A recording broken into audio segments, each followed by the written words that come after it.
18 दिन के युद्ध ने द्रौपदी की उम्र को लगभग 80 वर्ष जैसा कर दिया था, शारीरिक रूप से भी और मानसिक रूप से भी। शहर में चारों तरफ विधवाओं का बाहुल्य था। युवा पुरुष इक्का दुक्का ही दिखाई पड़ता था। अनाथ बच्चे घूमते दिखाई पड़ते थे और उन सब की वह महारानी द्रौपदी हस्तिनापुर के महल में निश्चेष्ट बैठी हुई शून्य को निहार रही थी। तभी श्री कृष्ण कक्ष में दाखिल होते हैं।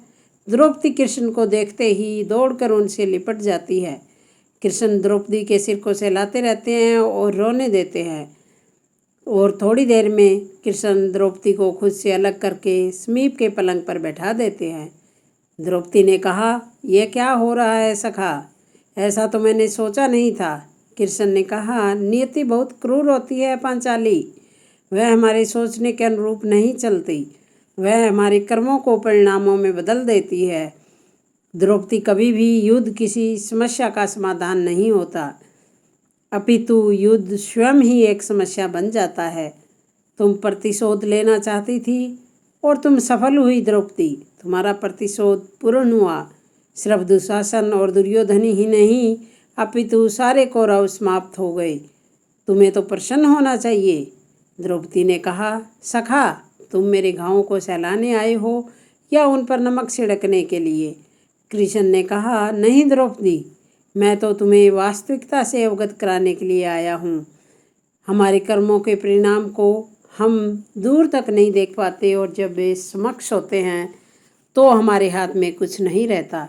कर्म के सिद्धांत का यही तात्पर्य है द्रौपदी, कि अच्छा कार्य अधिक अच्छा कार्य करवाता है और बुरा कार्य अधिक से अधिक बुरा करवाता है।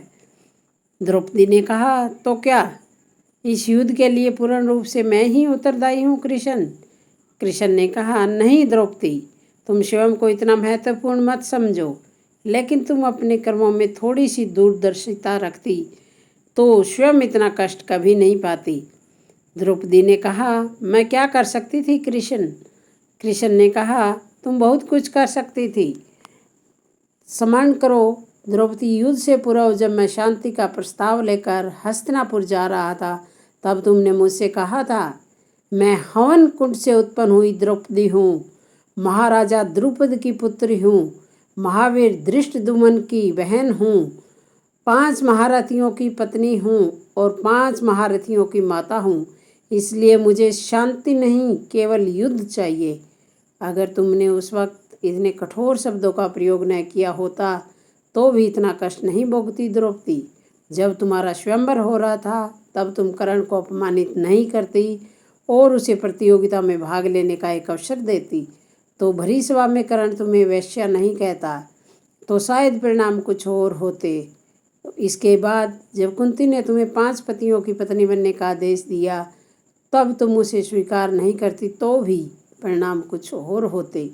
और उसके बाद तुम अपने महल में दुर्योधन को अपमानित करते हुए यह न कहती कि अंधों के पुत्र अंधे होते हैं, तो उस अपमान के बदले में दुर्योधन तुम्हारा चीर हरण नहीं करता, तब भी शायद परिस्थितियाँ कुछ और होती।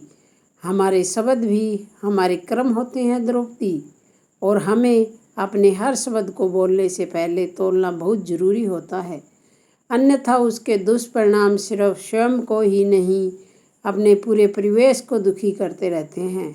संसार में केवल मनुष्य ही एकमात्र ऐसा प्राणी है जिसका जहर उसके दांतों में नहीं, शब्दों में है। इसलिए शब्दों का प्रयोग सोच समझ कर करना चाहिए। ऐसे शब्द का प्रयोग कीजिए किसी की भावना को ठेस ना पहुँचे।